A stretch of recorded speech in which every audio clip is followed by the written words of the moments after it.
Bonjour les amis, bienvenue dans votre podcast, le podcast qui casse les codes que j'ai nommé Mon Pourquoi. Moi, c'est Franck Azangoswe. Ici, on parle de développement personnel, d'entrepreneuriat, d'investissement. On parle aussi de la foi, mais aujourd'hui, avec mon invité, nous allons nous consacrer sur le Royaume Congo. N'hésitez pas de nous dire dans les commentaires ce que vous avez aimé, ce que vous n'avez pas aimé. N'hésitez pas aussi de nous donner quelques idées pour la suite. Salut mon frère. Comment tu vas? Bonsoir, ça va et toi? Si tu vas bien, je vais aussi bien. Est-ce que tu peux encore te présenter, s'il te plaît, pour les personnes qui vont te découvrir dans le podcast? Bien sûr, Lucani de la chaîne Terre Noire, je partage du contenu sur l'Afrique de manière générale et du Congo en particulier. Donc je parle un peu des sujets que parfois personne n'aborde ou que parfois personne ne veut rentrer en profondeur. Donc parfois ce sont des sujets qui fâchent, hein. Les fameux sujets où j'ai parlé du Congo en disant par exemple qu'il n'y avait pas de riches au Congo. Donc j'aborde un peu tous les sujets hein, en fonction de ce que je trouve important à aborder. Donc voilà, je produis du contenu et puis voilà, je viens dans la diaspora. Aujourd'hui, on va se focus sur le Royaume Congo. Ok. Parce que tu as beaucoup attiré mon attention dans tes contenus parce que moi, je suis beaucoup ce que tu fais et j'aime beaucoup. Est-ce que tu peux nous parler des coutumes Oui, bien sûr. du Royaume Congo? Bien sûr. Alors, je connais pas toutes les coutumes, mais il y a des choses que j'ai essayé d'étudier. Il y a des choses que j'ai essayé d'étudier justement pour comprendre un peu plus certaines choses. Hein, voilà, notamment sur notre manière de faire, que ce soit la notion de la dot, hein, quand on parle de la question du mariage, l'importance, par exemple, de ce qu'on appelle l'institution du mariage. Les gens spéculent aussi très souvent sur la question de la polygamie. Vas-y. Donc, je pense que nos coutumes ont toujours évolué. Voilà, contrairement à ce que les gens peuvent imaginer, que une coutume n'est jamais figée. Plus le temps avance, il y a toujours des changements et des modifications. Et nos coutumes ont aussi évolué. Malheureusement, elles ont juste été transformées lorsque les Portugais sont arrivés. Hein. Quand ils sont arrivés, on voit Zingankouvu. Et bon, c'est là où le désordre est vraiment rentré. Et donc, dans les coutumes, ça dépendra de ce que tu veux aborder principalement. Sur la polygamie, je peux répondre... non, d'abord, on va commencer... quoi donc? Par rapport à la religion. La religion. Ok. C'est un sujet important, la religion. Très, très important. Pour ça que je préfère commencer par ça. Dans le Royaume Congo, le concept de Dieu existait déjà. La notion finalement du créateur, hein, parce que bon, la question de Dieu là, enfin, c'est pas exactement ça. Mais la question du créateur existait déjà. Ça a toujours existé d'ailleurs. Où finalement, bah, il faut... imaginer, je pense que avant même de parler de révélation spirituelle, je pense qu'il est tout à fait logique que certaines personnes, hein, que les humains de manière générale, aient développé des concepts d'imaginer, hein, sans quoi que ce soit, qu'il y aura un être spirituel qui peut répondre à leur manque d'informations. Puisque finalement, ce qui donne un peu la valeur à la notion ou la question de Dieu, c'est l'incapacité de l'homme à prouver d'où il vient. Aucun scientifique n'a su le prouver jusqu'aujourd'hui. On a eu des thèses farfelues de grands scientifiques, on nous parle du soleil, du feu qui s'est transformé, mais bon, ce sont des thèses que nous savons aujourd'hui qui n'ont pas vraiment de sens dans le fond, et je pense que c'est déjà ça qui a donné. Et donc, pareil, dans le Royaume Congo, il y avait aussi donc cette conception spirituelle, où on estimait que toute créature de Dieu est une représentation de Dieu. C'est-à-dire qu'on pouvait se rapprocher de Dieu, plus on étudiait la nature, plus on se rapprochait de Dieu finalement. Et puis bon, derrière, ça a donné une sorte de religion aussi, hein, où on a parlé du royaume des morts, hein, on appelait ça Pemba. Pemba, c'est un feu, enfin, quand tu meurs, en gros, c'est ce qu'on peut appeler aujourd'hui communément le paradis. Donc il y avait la notion de Dieu, hein, l'infiniment grand, que d'autres appellent le Nzambi, Nzambi Ampungu, donc ça dépend maintenant des terminologies, mais en tout cas, c'est pour rappeler le créateur. Voilà ce que je peux dire là-dessus. La colonisation, est-ce que ça nous a pas un peu déroutés?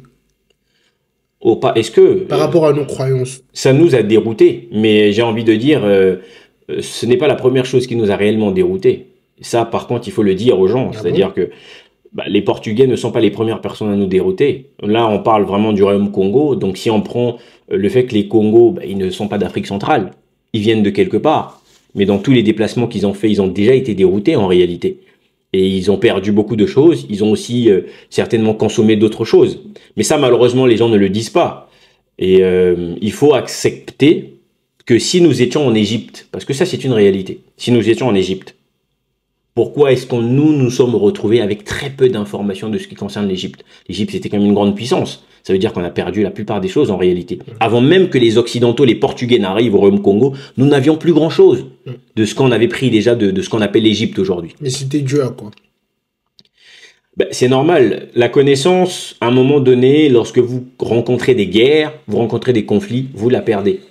Parce que des générations en génération, des gens meurent et vous perdez la connaissance. Effectivement, les conflits, on en a rencontré. Je tiens juste à rappeler qu'aujourd'hui, selon certaines thèses, le premier royaume Congo, qu'on appelait, enfin, qui n'est pas peut-être le nom exact, c'était dans les années 200, où on parle de Mbemba Zulu. Là déjà, c'est un royaume. Mais il faut se poser la question, mais pourquoi du coup ces derniers n'ont pas pu rester là-bas? Parce que ça n'était pas aussi simple que ça. Il y a eu des confrontations. Il ne faut pas oublier qu'il y a eu la traite arabo-musulmane aussi. Dans cette traite arabo-musulmane, où étaient les Congos? Pourquoi les Congos se sont retrouvés en Afrique centrale? Parce que il y avait l'Égypte. Ça a mal tourné en Égypte. On fuit, on se retrouve vers le Soudan. Mais qu'est-ce qui fait que du Soudan, les gens fuient pour arriver en Afrique centrale? Parce que c'est pas un plaisir, hein, traverser les déserts, tout ça. Il y a eu des conflits, mais dans ces conflits, vous allez perdre des vestiges. De la même façon qu'on avait perdu des choses en Égypte, on les a perdus au Soudan. Et donc, quand on arrive au niveau d'Afrique centrale, on arrive presque des tocards, j'ai envie de dire. Par rapport à ce qu'on était en Égypte, hein, c'est ça que je veux dire. On arrive presque des tocards. Il n'y a plus grand-chose en réalité. Donc, quand les Portugais arrivent, ben, ils ajoutent leur sauce encore et on perd quasiment tout. Bon, déjà, je veux revenir à un truc par rapport à la polygamie. Oui. Est-ce que c'est normal dans nos coutumes? Alors, ce qui rend une chose normale, il faut savoir que c'est d'abord la notion de morale, la notion du groupe. C'est-à-dire que dans un groupe où tout le monde peut faire quelque chose, ça normalise. Parce que la notion de normal n'est pas universelle. Ça aussi, c'est quelque chose que les gens doivent comprendre. Il y a des pays où manger de la viande, ce n'est pas normal. Et des pays où c'est normal de manger de la viande. Le problème, c'est que les gens qui voient les choses de leur perception extérieure considèrent que comme une chose n'est pas normale chez eux, donc ce n'est pas normal chez tout le monde. Donc, non. Pour toi, est-ce que tu es pour ou contre la polygamie? Bon, je ne peux pas dire... Alors, en tout cas, je ne suis pas contre la polygamie pour celles et ceux qui ont pris des décisions d'être dans ce chemin-là. À partir du moment où la société l'accepte, qui suis-je pour venir contredire? En revanche, je peux avoir un œil critique sur certaines choses. Voilà. Mais celui qui veut être dans la polygamie, qui trouve des femmes qui sont dans la polygamie, et surtout s'il a les moyens. Exactement. Donc, la polygamie, et puis il faut comprendre aussi, la notion de polygamie, on dit très souvent qu'à une certaine époque, nous étions... Bon, parce que il y a quand même un argument qui est souvent très utilisé, que les femmes sont beaucoup plus nombreuses que les hommes. C'est faux. C'est faux. Si vous regardez statistiquement, ce n'est pas vrai. Ce n'est pas... Les femmes ne sont pas plus nombreuses que les hommes. Mais bon, les gens vous balancent des conneries parce qu'ils ont tellement entendu ces choses-là qu'ils croient que c'est vrai. Mais il y a une réalité, par exemple, dans le Royaume Congo, les hommes sont des guerriers. Les hommes n'ont pas la même espérance de vie que les femmes.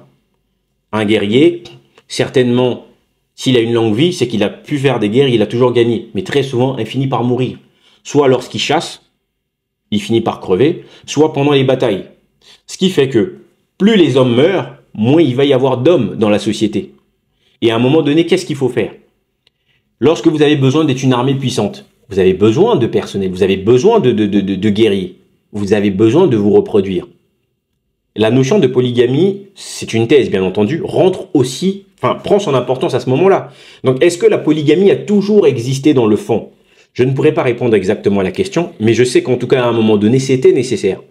Parce qu'il fallait que les femmes, ces femmes-là, aient des hommes pour se reproduire, parce qu'il fallait à un moment donné construire une nation forte. La question de la démographie, jusqu'aujourd'hui, elle se pose encore. Vous avez des pays comme le Gabon, qui est peuplé d'environ 2 millions de personnes. La question de la démographie, elle est problématique. Aujourd'hui, on n'est pas dans un monde de conflit. Dans un monde de conflit, un pays comme le Gabon, la République du Congo, ils se font envahir en une journée par la RDC. Tu prends la ville de Kinshasa, c'est environ 3 fois ou 2 fois tout le pays, la République du Congo. Oui. Donc tu imagines à l'époque du Royaume Congo, où c'est une confrontation, forcément vous avez besoin d'hommes. Mais pour avoir des hommes, il faut se reproduire. Mais vous avez très peu de soldats parce que la plupart meurent. Vous faites quoi? Bah, avec un tel. Mais à cette époque-là, au Royaume Congo, comment est-ce que ça se passait, les dots? Oh, je pourrais pas. À l'époque, on disait mariage traditionnel. Oui, c'était un mariage. Je pourrais pas répondre exactement. Est-ce que Ce je c'était sais. commercial comme aujourd'hui? Non, impossible. Il n'y avait pas il y avait pas besoin que ce soit commercial parce que faut savoir que l'importance du mariage, c'était une union de deux familles. Le Voilà. mariage, ce n'est pas seulement une union de deux individus. Vous ne vendez pas votre enfant. Non. Vous associez votre enfant à une autre personne d'une autre famille. Vous vous assurez que cette personne de cette famille-là vient, d'une bonne famille, mais pas parce que vous êtes en train de vendre, parce que vous voulez que la progéniture derrière soit justement d'une bonne famille. Ça, c'est hyper important. Il faut savoir que on est dans quelque chose où il faut valoir quelque chose. Il faut être un homme, il faut être un guerrier. Donc plus tu es un bon guerrier, plus tu es un mec qui va avoir du choix. Maintenant, si tu es un... Bon, à l'époque, je vais pas mal parler des personnes en surpoids, mais en prenant un exemple, si tu es un faiblard, tu n'es pas un bon soldat, tu ne seras pas celui qui va convaincre des familles, quelque part. Parce qu'on veut que tu incarnes aussi quelque part le pouvoir, l'autorité. Donc le mariage, c'était plus ça, c'était cette union-là où justement l'homme devait prouver sa capacité à convaincre la belle famille et à montrer qu'il est capable de prendre soin de cette dame-là et qu'il est un vrai guerrier pour défendre sa famille. Donc quand tu vois le mariage traditionnel qu'on vit aujourd'hui, c'est clair que c'est du commerce. Mais bien sûr, moi j'en ai parlé dans une vidéo où j'ai dit qu'il fallait qu'on supprime le mariage officiel qu'on fait à la mairie. Les gens n'ont pas compris mon propos. Ce que j'expliquais, c'est que dans un pays sérieux, on ne peut pas un côté avoir la dot, de l'autre avoir un mariage officiel. Non.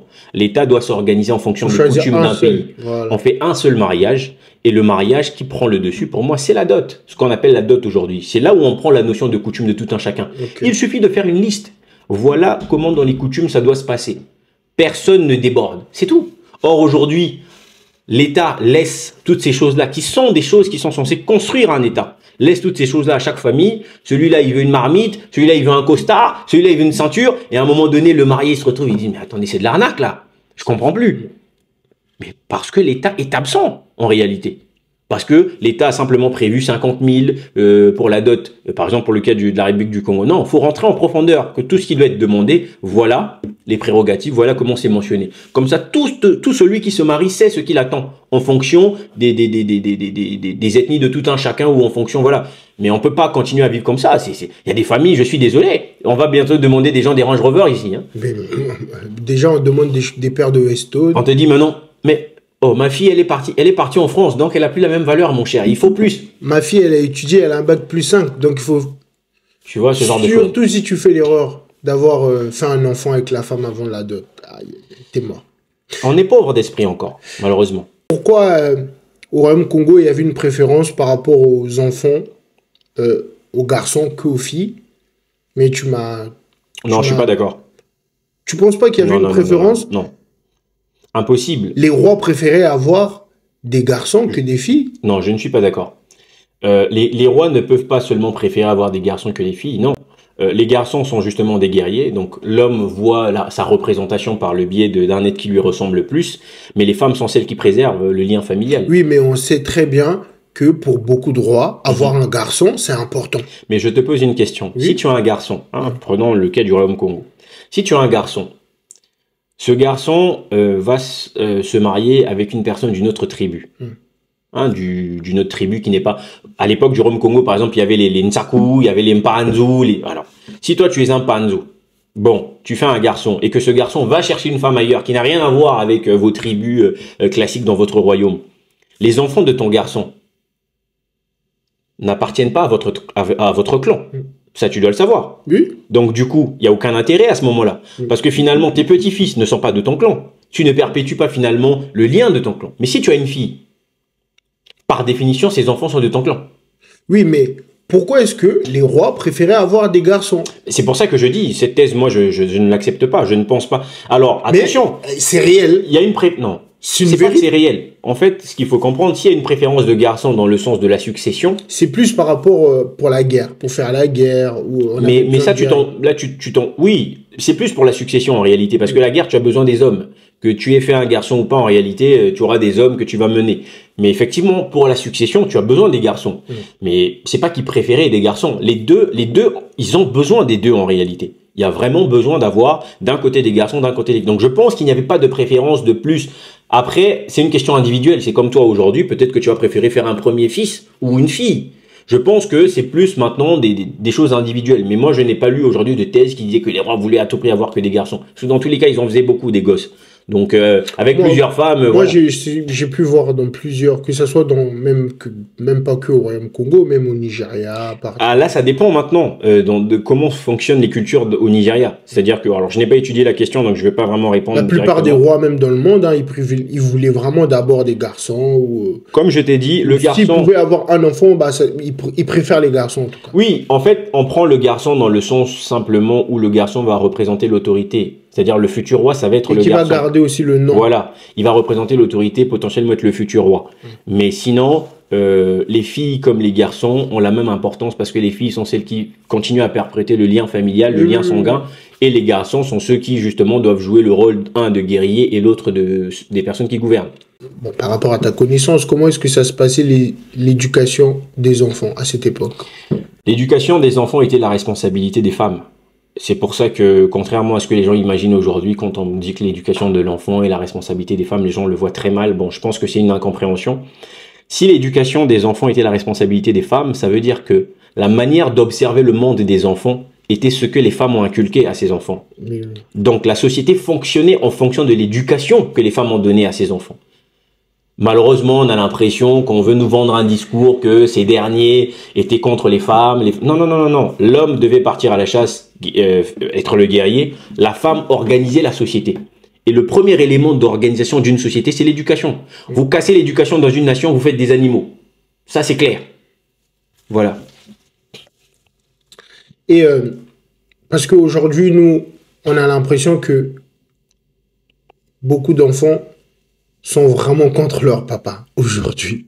Alors que nous, à l'époque, quand on grandissait, par exemple, au bled, Oui. quand papa parlait, tu pouvais pas répondre. Quand papa disait un truc, personne ne va modifier. Aujourd'hui, bah, je vois des enfants manquer de respect à leur papa, même que ce soit sur Internet, hein, les problèmes des parents. Aujourd'hui, les enfants interviennent. Ouais. Ah, mon père ne peut pas parler comme ça à ma mère. Est-ce que tu penses pas qu'on est en train de perdre, en quelque sorte, nos coutumes? Alors, il y a deux choses dans ce que tu dis. La première chose, c'est d'abord la notion d'autorité. Quand un enfant répond à son père, à sa mère, il y a un problème d'autorité. Et la question de l'autorité, malheureusement, aujourd'hui, elle est générale. Elle n'est pas seulement dans la famille parce que tu ne peux pas te permettre de faire ce que tu veux à ton enfant. Au bled, justement, si ta mère te dit quelque chose et que toi tu lui réponds, ta mère n'a même pas besoin de faire quelque chose. Tu vas manger une baffe déjà venant soit de ton frère, soit de quelqu'un. Parce que la notion d'autorité, c'est ça. Aujourd'hui, par exemple, si tu te mets à insulter des personnes politiques, la police fera le job. On n'a pas besoin de venir à toi. La personne en direct n'a pas besoin de venir. Et je pense que ça, c'est quelque chose qui aujourd'hui est problématique et fondamental. Parce que en Occident, par exemple, c'est très problématique parce que la notion d'autorité n'existe quasiment plus. Ils ont pris des décisions aussi à cause des débordements qu'il y a eu. Malheureusement, une société, c'est comme ça. Il y a toujours des gens qui débordent. Et c'est ce qui a donné un peu le résultat de certaines personnes. Et aussi la dignité, comme je l'ai dit. Il y a des parents qui, en effet, ne servent à rien. Et quand tu ne sers à rien et que même ton enfant sait que tu sers à rien, à un moment donné, s'il n'a pas été très bien éduqué, bah, il te manquera le respect un jour. Tu as des parents, même financièrement, c'est très compliqué. Tu vois. Alors qu'un père, tu es d'abord censé orienter ton enfant. Une fois que toi, tu arrives à la fatigue, hein, un peu comme font les vieux en Afrique, il te dit, bon, fiston, moi j'ai fait ce que j'avais à faire pour toi. Maintenant, s'il n'a plus rien, toi, tu n'as même pas besoin que ton père te le demande pour que tu te rendes compte que tu dois prendre soin de ton père. Donc moi, je pense que voilà, c'est une question d'autorité. Il faut trouver des solutions dans la société. Je pense que être un père, c'est aussi être un psychologue. Ce n'est pas seulement être un nourrisseur. Malheureusement, bon, pour certains, c'est juste nourrir. C'est important, un père, pour la psychologie d'un enfant. C'est très important. Voilà. Est-ce que tu penses que la musique et nos danses traditionnelles, c'était important pour notre coutume? Bien sûr. Toute chose a son importance. Je pense que la musique, si la musique apaise les gens, c'est pas pour rien. Ça veut bien dire qu'il y a une substance très puissante dans cette chose. Et si nos ancêtres le faisaient, ils connaissaient l'importance.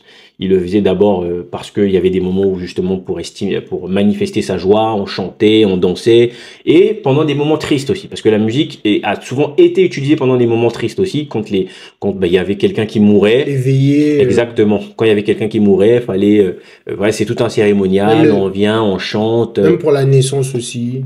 Donc voilà, c'est quelque chose qui permettait à l'homme, en tout cas, enfin qui permet à l'homme de manifester des émotions, alors soit la joie, soit la tristesse, soit donc ouais, c'est normal, c'est quelque chose qui est profond. Est-ce que quand tu vois les danses traditionnelles, est-ce que tu ressens une attirance? Ça dépend de quelle danse. Il y a des danses, je peux t'assurer que oui. Il y a des choses, tu le sens de toi-même, qu'il y a quelque chose, il y a une substance dedans qui voilà. Après, toute musique n'est pas forcément profonde. Il y a des musiques où effectivement tu sens tout de suite que ça vibre, quoi. Est-ce que tu penses aussi que la distinction des ethnies, c'était pour diviser? Non, en fait, il faut comprendre une chose. Ça, c'est la question qui fâche très souvent, la question du tribalisme. En réalité, c'est pas que la distinction, c'était pour diviser. Nos pays ne se sont pas organisés par eux-mêmes. C'est-à-dire qu'il faut savoir que il y avait des gars qui habitaient dans un secteur, d'autres, et des Occidentaux sont arrivés et ont dit, bon, vous tous là, vous êtes un même pays. Personne ne s'est entendu avec personne. Et c'est ça qui donne aujourd'hui parfois des incompréhensions que des gens n'ont pas pu soigner sur la durée. Parce que tu imagine-toi là où tu es là. On vient maintenant ici, on dit, bon, tu vois ta maison, toi, un tel, c'est maintenant votre maison, à tous les deux. Donc toi et le bâtiment d'à côté, là, c'est votre maison. Lui, il vient dans ta cuisine quand il veut. Là, tu vas dire, mais attendez, c'est quoi ce foutage de gueule? Qu'est-ce qui se passe? Tu vas avoir un comportement de repousser ça. Et c'est ce que nos ancêtres ont vécu. Quand on crée la notion de pays, la notion d'État, on ne nous demande pas notre avis. On est considérés comme des indigènes. On dit République du Congo, 342 000 km². Ils regardent en fonction de leurs options. Avant, ils ont fait tout le Congo d'abord. Parce que quand ils ont fait le Congo français, il y a le Gabon dedans. Après, non. En raison d'un certain nombre de choses, non, on va couper là. Non, finalement, il faut qu'on laisse cette partie. Parce que Pointe-Noire, comme ça, on va voir, dans ce pays-là, on va pouvoir faire traverser les choses par la mer. Donc, tout ça, on ne demande pas l'avis de qui que ce soit. Donc, tu as quelqu'un là-bas qui est fond au Gabon, tu as les Tékés au Congo, les Vili. Personne ne te pose la question. La preuve en est. Tu as des Tékés d'un côté, des Tékés de l'autre, qui ne se considèrent plus frères. C'est la perception occidentale. Et aujourd'hui, quand ça donne ces résultats, c'est tout à fait normal. Et qu'est-ce qui fait qu'aujourd'hui, on ne soit pas soigné de ça? C'est qu'on n'a pas eu des éléments qui nous ont permis d'être patriotiques. Mais dans tout ça, le tribalisme, ça vient d'où dans tout ça? Mais le tribalisme vient du fait que nous n'avons pas décidé de nous organiser tous ensemble. Et ça, c'est le premier élément. Comme nous n'avons pas décidé de nous organiser tous ensemble, comment allons-nous faire? On nous oblige maintenant des choses. Or, il y a deux choses. Soit il y a des éléments qui vont faire en sorte qu'on se sente de plus en plus patriotique. Et c'est arrivé. Dans les années 60, c'était vraiment ça. On ressentait beaucoup moins le côté de tribalisme parce que les gens qui dominaient finalement, c'était pas une histoire de tribu, mais c'était une histoire d'intellectualisme. C'est-à-dire que quand tu vois par exemple en France, il y a une époque de bourgeois. Donc les gens qui dominaient, c'était des bourgeois. Or, quand on revient maintenant dans des cas de figure où, je vais pas citer des noms, des gens ont transformé des choses dans ces années 60-là, où on a commencé à ramener encore les gens à l'animosité, à cibler, ah mais c'est un tel, ah c'est les gens de telle ethnie, on remet finalement les problématiques qui étaient déjà dans le fond. Et en réalité, comme je l'ai dit, soit on mène une vraie politique pour éradiquer tout ça, soit il nous faut une guerre. Quand je dis une guerre, attention, pas une guerre entre ethnies, il nous faut une guerre internationale pour qu'on se rende compte de la valeur d'être congolais. Et comme l'Afrique n'a pas connu des guerres, c'est peut-être pour ça qu'aujourd'hui on est encore dans ces petits problèmes de tribalisme. J'ai une question qui me vient à l'esprit. On a vu la RDC. Avant c'était Léopoldville, je pense. Ouais, Kinshasa, ouais, c'était Léopoldville. Maintenant c'est devenu Kinshasa. Mais pourquoi nous on a gardé Brazzaville? Mais je pense que cette question, il faut déjà les poser à toutes les personnes qui, en 1911, ont décidé de signer que ça s'appelle Brazzaville. Bon, à cette époque, encore, on va dire que le noir n'avait pas trop d'avis à donner. Il faut préciser que Brazzaville, ça vient de Pierre Savorgnan de Brazza. Bien sûr. Brazzaville, ça vient de Pierre Savorgnan de Brazza, qui est un colon, qui a martyrisé le peuple congolais. Qui est un tocard, mais qui est présenté. Je l'entends aussi. Mais la question ne se pose même pas.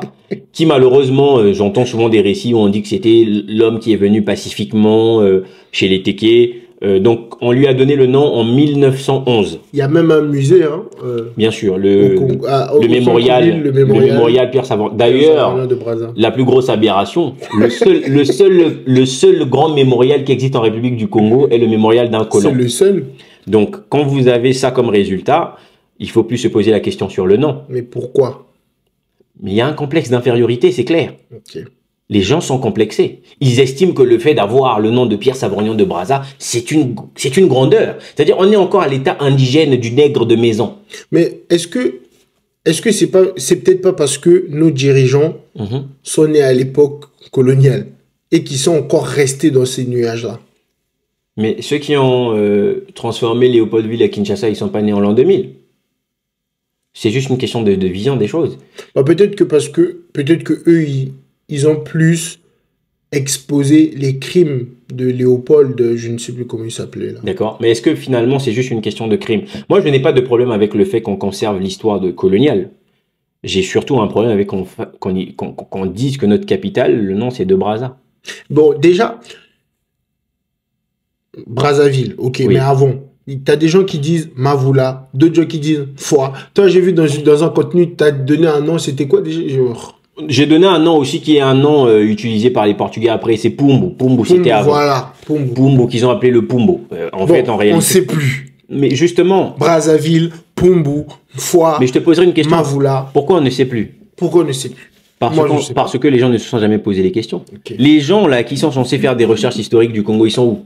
Vous pensez que c'est normal qu'aujourd'hui, un Congolais qui veut comprendre son histoire, il doit chercher la chaîne de Terre Noire sur YouTube? Si moi j'ai lu une bêtise, il va consommer cette bêtise comme information officielle. Mon frère, il y a des historiens, quand tu veux l'interviewer, ils te demandent de l'argent. Non, attention. Non, ces historiens-là ne sont pas adoubés par le gouvernement comme les historiens qui ont fait les études de l'histoire du Congo. Dans un pays sérieux, on doit avoir des archéologues et des historiens qui étudient notre histoire. Ils sont où les archéologues congolais? On veut nous parler de Ils sont où les archéologues? Nous ne sommes même pas sérieux avec notre propre histoire. Et donc, pourquoi on s'étonne quand on nous dise Brazzaville, Pierre Savorgnan de... On est encore un complexe d'infériorité, on est encore comme des enfants. Ça, c'est une réalité. Mais quand on nous vend maintenant des discours Black Power, l'homme noir puissant, non, arrêtez. Non. Arrêtez avec ça. Ça me fatigue. À part le roi Makoko, il y avait combien de droits pour toi? Parce que moi, je suis pas au courant.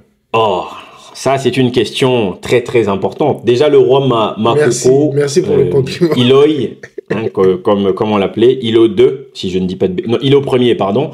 Et donc, un roi du royaume Téké. Alors, j'avais fait une petite vidéo où je soupçonnais le fait qu'il n'y avait pas la notion de royaume, finalement, pour le cas du royaume Téké.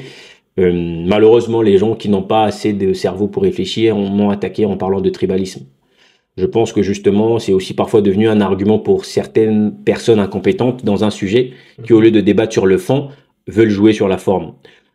Il y a eu effectivement d'autres rois qui sont arrivés après Makoko, hein, donc celui qu'on appelle Makoko, qui était d'abord Maonko, enfin que apparemment les Occidentaux qui appelaient Makoko. Il y a eu des rois, on a parlé de Ngalifuru qui était justement la reine, et puis il y a eu d'autres rois, je ne connais pas les noms. Moi, j'ai surtout posé la question à savoir qui sont les rois qui ont été avant Makoko. Les gens ont eu du mal à me répondre. Il y a un soi-disant sage, donc Téké, qui avait répondu, Ngampio, Nzamon. Bon, j'ai essayé de faire des recherches, j'ai eu du mal à trouver. J'ai trouvé plutôt un Ngampio après Makoko, mais je n'ai pas trouvé avant. C'est pour ça que d'ailleurs, je travaille encore sur la question, hein, je travaille sur le sujet, sur le royaume Téké.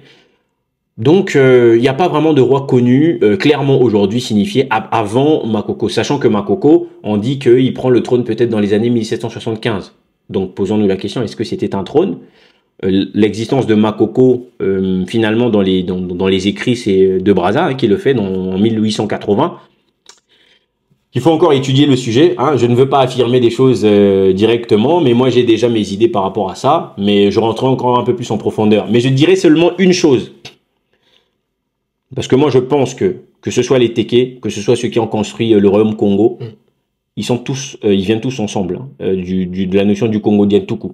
Ça veut dire que s'ils viennent tous de la même logique, pourquoi alors le royaume Téké ne s'est pas constitué avec la notion aussi du Makuku Matatu? Un pouvoir, c'est spirituel, administratif et militaire.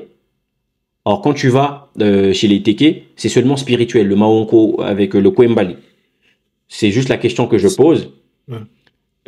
Posez-vous les bonnes questions, faites les recherches là-dessus. C'est quoi le Kouembali? Je ne pourrais pas exactement répondre pour ne pas dire de bêtises, mais en tout cas, c'est... Ce que tu sais, toi. Je n'ai pas encore bien étudié la question. Et comme diraient certaines personnes qui nous trompent encore, qui disent il faut de l'initiation pour tout comprendre, moi je ne crois pas à ces thèses-là. Le Kouembali, je dirais simplement, c'est une puissance spirituelle qui est détenue par les femmes dont le guide est un homme. C'est voilà. Un teke. Oui, bien sûr, bien sûr. Faut préciser. Voilà. C'est une puissance spirituelle qui est détenue par les femmes dont le guide est un homme. Ça, c'est quelque chose qu'on a déjà retrouvé à l'époque de l'Égypte, où finalement la couronne est à la femme, l'autorité est à l'homme. Mais bon, on en reparlera peut-être quand je finirai d'étudier la chose. Est-ce que tu penses que Makoko nous a vendu à Pierre Savorgnon de Brazza? Non, Makoko ne nous a pas vendu. Ça, c'est Qui nous a vendu? Makoko a voulu se protéger. Mais Makoko, en voulant se protéger, il s'est fait douiller par De Brazza. Mais c'est qui a fait en sorte que Makoko se fasse douiller par De Brazza? Il y avait une personne qui a conduit... le sergent Malamine. Voilà, le sergent Malamine. Le sergent Malamine est simplement un indigène qui a pour rêve d'être le meilleur soldat de l'infanterie coloniale. Donc, il est complexé. Il est complexé à 100%. Il veut prouver à De Brazza qu'il est le meilleur soldat, qu'il est l'homme de la situation. Puisque De Brazza le laisse quasiment 2 ans au Congo. Il est tout seul, avec, je crois, 2 gars avec lui. Donc, comme Malamine était un noir, il a pu convaincre quelques Tékés. Et en passant du temps, il a appris à parler justement les langues locales. Et il a pu constituer une sorte d'armée. Et c'est avec cette armée qu'il a fait face à Henry Morton Stanley, qu'on appelle communément Stanley Pool.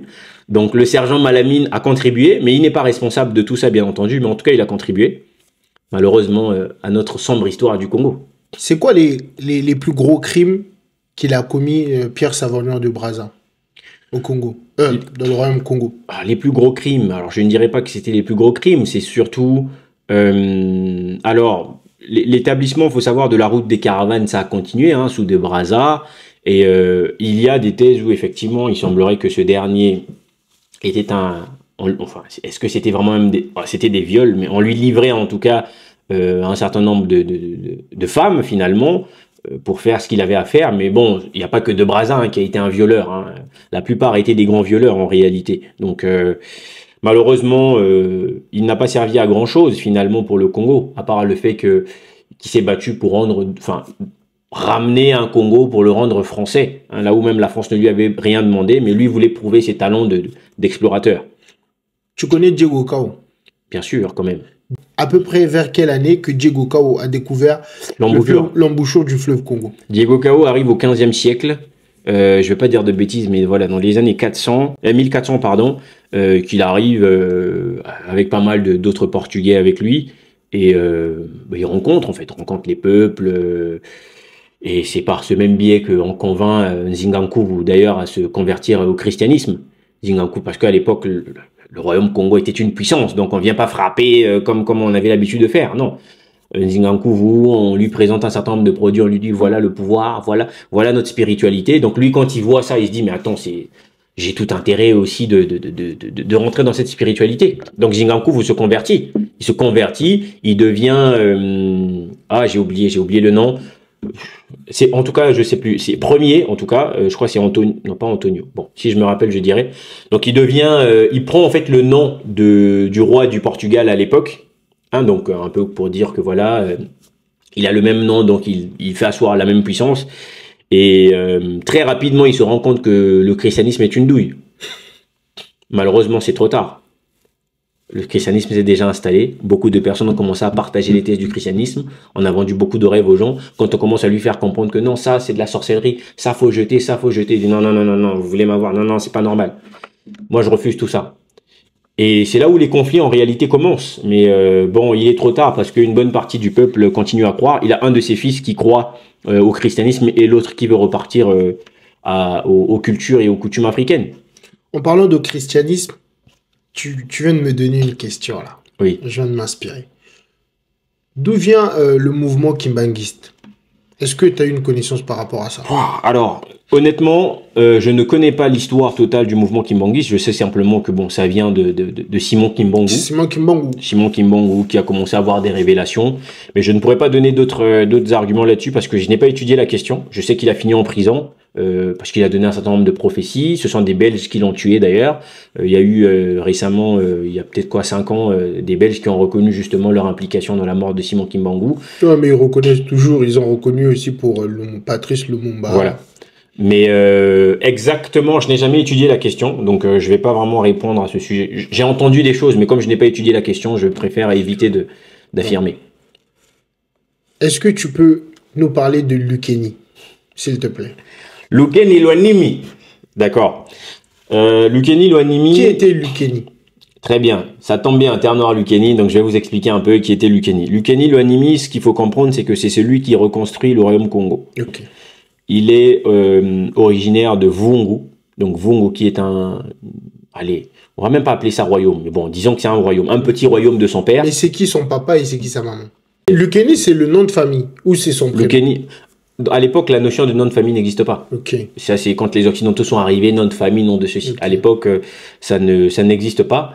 Et puis, Lukeni Lwanimi, il prend le nom de Lukeni Lwanimi parce que sa mère, justement, s'appelle Lukeni. Donc, Nimi, c'est parce que son père s'appelait Nimi Nzima ou bien Nimi Nzima. Ça dépend des traductions. Okay. Et il faut savoir que sa mère est donc la fille d'un Nsakulo, tu vois. Donc, c'est-à-dire que sa mère ne fait pas partie du clan, le clan des Zinga. Le Zinga, enfin, c'est un clan de guerriers que lui va développer après. Nzingankuvu, c'est simplement justement parce qu'il vient du clan Zinga. Le clan Zinga, en fait, c'est ceux qui vont détenir le pouvoir. Donc, Lukeni, quand il naît, étant donné qu'on est dans une notion de matriarcat, il est systématiquement rattaché d'abord à sa mère. Sa mère qui n'est pas du clan, finalement, du roi. Et donc, c'est pour ça qu'on lui donne le nom de Lukeni. Comme ça, il ne peut pas devenir roi. Puisque, il est rattaché à sa mère, donc il a le sang finalement de sa mère, de Nsakulo, et il ne peut pas devenir roi. Donc, il grandit dans ce royaume de son père à Vungu, et puis à un moment donné, il décide de partir. Il part parce qu'il fait une grosse connerie. Hein. Bon, on va pas rentrer dans tous les détails, mais je ferai juste rapide pour comprendre. Il fait une grosse connerie parce qu'il tue une de ses tantes, justement parce qu'il lui demandait de payer des taxes pour traverser. Et sa tante, croyant qu'elle était de la famille royale, donc elle avait des droits à tout, hein, un peu comme ce qui existe aujourd'hui en Afrique. Hein. Quand tu es la mère du président de la République ou la sœur du président de la République ou du ministre, tu penses que tu as tous les pouvoirs. Donc Lukeni fait comprendre que non, lui c'est un homme droit, les taxes c'est tout le monde qui doit payer, si tu ne payes pas, il y a la sentence. Et donc cette tante-là était enceinte, donc Lukeni tue la tante et puis avec l'enfant bien entendu. Et donc à partir de là, la nouvelle se répand un peu, Lukeni a tué sa tante, et bon il décide de partir. Il dit bon c'est l'heure, je pense que de toute façon ce royaume ne m'a jamais aimé. On m'a toujours rappelé le fait que j'étais un enfant de second rang et que je ne serai jamais roi, donc il est temps pour moi de partir. Il est adulte, il part avec ses éléments, puisque c'est un grand guerrier quand même à l'époque. Il part avec ses éléments, avec un de ses meilleurs amis qui s'appelle Makaba. Et c'est là où justement il se dit qu'il doit aller fonder, il doit construire maintenant son royaume, le royaume qu'il a toujours imaginé finalement dans sa tête. Et lui qui a appris l'histoire sait que la plupart des peuples aux alentours faisaient partie d'un seul peuple en fait. Et c'est là où justement il va commencer à fonder son royaume. Et fallait partir dans la conquête. La conquête, petit à petit, il commence à construire quelque chose de grand. Et rapidement, lui, il a une vision très claire.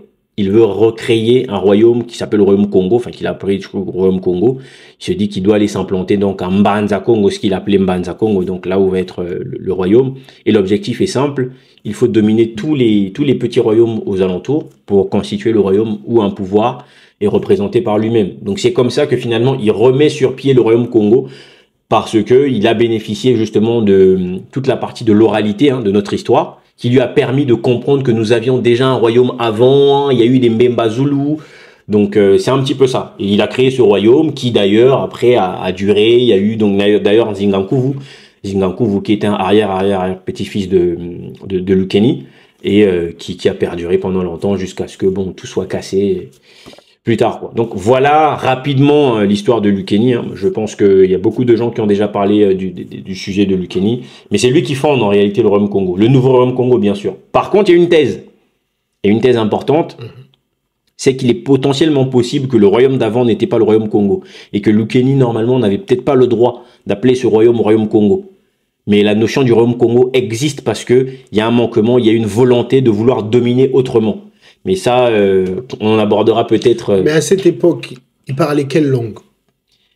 Il y avait plusieurs langues. Il y avait plusieurs langues. Est-ce que le Lingala existait déjà? Dans le royaume Congo, non, parce que le Lingala vient des Bangala, donc ça n'existait pas à cette époque-là. Enfin, dans le royaume Congo, bien entendu. Mais la langue Lingala, potentiellement. Le Kikongo. Alors, le Kikongo est une langue qui a été créée, entre guillemets, puisque c'est pas une langue profonde, hein. Chaque ethnie, chaque tribu avait sa langue, est une langue qui devait de la même façon que les Français ont obligé à un moment, dans l'histoire de la France, ils ont obligé à un moment donné le peuple français de tous parler français. Puisque les Corses parlaient corse, voilà, enfin, les Bretons parlaient breton, mais à un moment donné, ça a été une obligation. De la même façon qu'à un moment donné, dans le royaume Congo, ils ont voulu instaurer justement cette notion de langue qui va être abordée un peu par tout le monde, par tous les peuples, en fait, finalement, qui constituaient le royaume Congo. C'est un peu ça. Est-ce que tu connais l'histoire de la reine Galiforo? Non, sans plus. Je sais que la reine Galifuru était, comme je l'ai dit tout à l'heure, la femme détient donc le pouvoir dans le Kwembali. Donc la reine Galifuru, c'était celle qui était détentrice du pouvoir donc du Kwembali quand le Maonko meurt, donc Iloy II, c'est elle qui reprend le trône entre guillemets et puis finalement épouse un autre homme qui je ne sais pas enfin comment on appelle ça exactement, qui devient entre guillemets comme un roi aussi. Donc c'est tout ce que je connais de l'histoire de Galifuru. Je n'ai pas lu énormément de choses là-dessus. Sur ton t-shirt, c'est écrit Matsua, je crois. Non, c'est pas Matsua. Ça c'est l'un des plus grands révolutionnaires. Mabiala Manganga. Ça, c'est Mabiala Manganga. Ok. Mabiala Manganga. C'est un chef de clan Sundi. J'ai fait une vidéo là-dessus pour expliquer un peu. Pourquoi est-ce que tu portes son t-shirt? Pourquoi est-ce que je porte son t-shirt? Je pense qu'il est important d'honorer nos leaders. Mabiala Manganga a été un des hommes qui a lutté contre des colons. Hein, il avait tué un des colonisateurs d'ailleurs, Mourier Laval. Et il a fait une grosse guerre contre les baratiers, tout ça. Il en a tué des tonnes. C'était un grand guerrier. Il est mort sur le champ de bataille. Et je pense qu'il est important d'honorer aussi nos gens, quoi. C'est important. Je vois des gens avec des t-shirts de Che Guevara. Pourquoi pas aussi mettre des Mabiala Manganga? Est-ce que tu connais l'histoire de Mami Wata? Alors, déjà, il y a une chose qui est une erreur fondamentale. Mami Wata est un terme qui n'existe pas en réalité. Parce que Mami Wata, ça veut juste dire mère des eaux. Merci. Donc, il n'y a pas une personne qui est censée représenter un esprit des eaux parce qu'il y en a des tonnes des esprits des eaux. Mais comme on utilise ce mot, Mami Wata, les gens ont pu référencer ça à une personne, tandis que... Il y en a des tonnes. Voilà. Donc, il n'y a pas une personne qui s'appelle Mami Wata. Et il faut que ça, les gens doivent le comprendre. Il n'y a pas une Mami Wata quelque part, non. Mami Wata, c'est ce que d'autres personnes vont appeler sirène, en réalité. Et il y en a des tonnes. Hein, les monstres des eaux, enfin d'autres appellent ça des monstres des eaux, c'est connu. Dans le monde spirituel, on connaît les histoires des sirènes, des monstres des eaux. Donc il n'y a pas une personne qui s'appelle Mami Wata, qui serait leur mère ou je ne sais pas quoi, ça n'existe pas. L'histoire que je connais un petit peu, on parle de Chikambishi par exemple, ça c'est chez les Vili. Donc il y a une sirène au nom du Chikambishi qui justement très très puissante, qui d'ailleurs, il y a des légendes qui disent qu'elle a encore bénéficié de la puissance des gens à l'époque de l'esclavage. Parce que tous les Africains qui devaient être transportés en Amérique, ils sont passés par Luango, la baie de Luango, qui sont passés par là, devaient à chaque fois, puisque à Luango, vous savez, il y a le fleuve qui va rencontrer la mer, ils devaient à chaque fois jeter tout ce qu'ils avaient de mystique finalement, tout ce qu'ils avaient de spirituel dans l'eau, parce que quand tu rentres dans l'eau salée finalement, voilà, ta spiritualité, tout ce que tu as de mystique ne fonctionne plus. Donc avant de rentrer dans cette eau-là, ils faisaient leur dernière, on va appeler ça incantation, ou leur dernière répétition de ce qu'ils avaient leur dernière répétition pardon de ce qu'ils avaient à dire, et tout ce qu'ils avaient de plus puissant est resté finalement dans cette eau, et il semblerait que c'est justement la sirène Mahati Kambishi qui a bénéficié de tout ça. Donc voilà, je ne connais pas cette histoire en profondeur, donc je ne veux pas rentrer en profondeur bien entendu, mais voilà, faut respecter chaque divinité, je pense qu'il est important. Mais pour toi, si dans le royaume Congo, s'il y a 2 ou 3 personnes qui t'ont le plus marqué? 2 ou 3 personnes qui m'ont le plus marqué, je pense... Et leur histoire, bon. Oui, je pense que la première personne, forcément, c'est Lukeni. Oui, Lukeni, on a déjà parlé. Fondateur. Oui. Je pense aussi qu'il y a Zingankuvu. Zingankuvu qui a été le premier à instaurer la bêtise des Portugais. Ça, c'est une réalité. S'il n'avait pas accepté les Portugais, peut-être qu'on n'en serait pas là. Lui qui a accepté la bêtise des Portugais, il s'est rattrapé plus tard parce qu'il a compris que c'était de la bêtise, mais bon, c'était déjà trop tard. Une troisième personne du royaume Congo... Je ne vois pas quelqu'un qui m'ait marqué beaucoup plus sur le Royaume Congo. Il y a beaucoup de noms qui me viennent en tête comme ça, les Nsaku Nevunda, Mfumu Mambala. Mais non, je dirais Vita Kanga aussi. Vita Kanga qui a été quand même pour le dernier règne, je pense le dernier grand règne du Royaume Congo, avant que tout ça s'éclate et puis qu'on crée un royaume Vili, enfin un royaume Luango, tout ça quoi. Donc, Et qu'est-ce qui t'a marqué par rapport à Vitankanga? bah déjà sa puissance. Ah bah tiens, je vais pas parler de Vita Kanga, il y a une autre personne qui justement a une plus grande importance, qui à mon sens d'ailleurs c'est on appelle souvent Njingambanji, enfin ça dépend, voilà. C'est une femme pour le coup, donc ce serait bien que je parle plutôt d'une femme. Vita Kanga d'ailleurs, je pense que si vous voulez découvrir sur Vita Kanga, il y a le frère Bruce Matezo qui a fait son dernier livre sur Vita Kanga. Vous allez pouvoir lire, vous allez apprendre pas mal de choses là-dessus. Donc aujourd'hui on va parler peut-être de Njingambanji, qui est une dame qui aussi a fait asseoir son pouvoir. Ce qui m'a marqué avec Njingambanji, c'est qu'elle savait ce qu'était la diplomatie. Dans un monde où les gens vous sortent souvent des discours que nous étions des machistes, la femme n'avait pas de place, il y a une femme qui a été reine, et pas une des moindres. C'était pas une reine qui était assise, non, non, non, une reine qui a combattu. Et la diplomatie, elle savait ce que c'était. Elle a négocié avec des Hollandais pour combattre des Portugais. Et ça, à cette époque, essayez un peu d'imaginer, avoir la capacité à négocier. Je vous rappelle que les deux sont des Occidentaux. Hollandais, Portugais, ce sont des Occidentaux. Mais vous les mettez en confrontation, alors que vous êtes un noir, ça, c'est pas donné à n'importe qui. Cette sagesse, cette manière de faire, je pense que Njingambanji a été l'une des personnes les plus rares à le faire. Donc oui, moi je dirais la troisième personne, Njingambanji. Ouais. Bon, pour finir, Oui. quelles sont les valeurs que nous avons gardées aujourd'hui Oui. par rapport à nos ancêtres du Royaume Congo? L'importance de la famille. Le fait de toujours penser que ça commence à se transformer un peu. Je trouve que surtout en Occident, un cousin n'est pas forcément vu.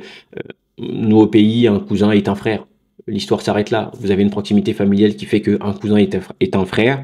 Et cette valeur familiale-là, elle est fondamentale. Les valeurs que nous avons beaucoup gardées, ce sont les valeurs d'entraide, qui parfois nous nuit même nous-mêmes.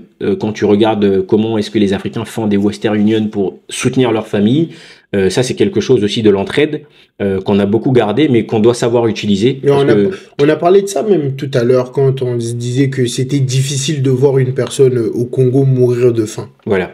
Donc ça aussi c'est quelque chose qui est fondamental, qu'on a gardé. L'hospitalité aussi. Voilà. Et on a gardé beaucoup de choses. Je pense qu'on a gardé beaucoup de choses. Je pourrais pas tout citer ici. On a gardé des choses aussi, bon, qui ne servent pas à grand chose. Voilà. On te dit non, ne balais pas la nuit. Les gens aujourd'hui ne comprennent pas ce que ça veut dire, mais ils ne le font pas. Donc, faut qu'on se pose aussi toutes ces questions-là, parce que je pense que c'est fondamental. On ne peut pas continuer à perpréter des choses qu'on ne comprend pas les significations. Ça, c'est important. Voilà. Donc, je dirais en tout cas la notion familiale, parce que c'est le noyau d'une société. Si on est capable de s'unir dans une famille, on sera capable de s'unir dans une nation. Et si on n'est pas capable de s'unir dans une famille, c'est pas dans la nation qu'on pourra l'être. Est-ce que tu as aimé le podcast? Bien sûr, toujours un plaisir de partager quelques petites informations avec le frère Franck. Donc, c'était un plaisir, oui. Ok. Bon, mon gars. Comme d'habitude. À très bientôt encore. À très bientôt. Merci. Pour une prochaine vidéo. J'espère que vous avez apprécié. Je ne suis pas rentré en profondeur dans plusieurs sujets parce que c'était pas le but. On va refaire. Mais voilà, si vous avez apprécié, vous voulez des profondeurs sur des sujets, n'hésitez pas à te poser des questions. Dites en commentaire et puis voilà. On fera un bon truc avec le frère. Franchement, j'ai vraiment kiffé. Ok. Je pense que c'est le meilleur podcast qu'on a fait. C'est cool alors. Merci. Ciao. Ciao.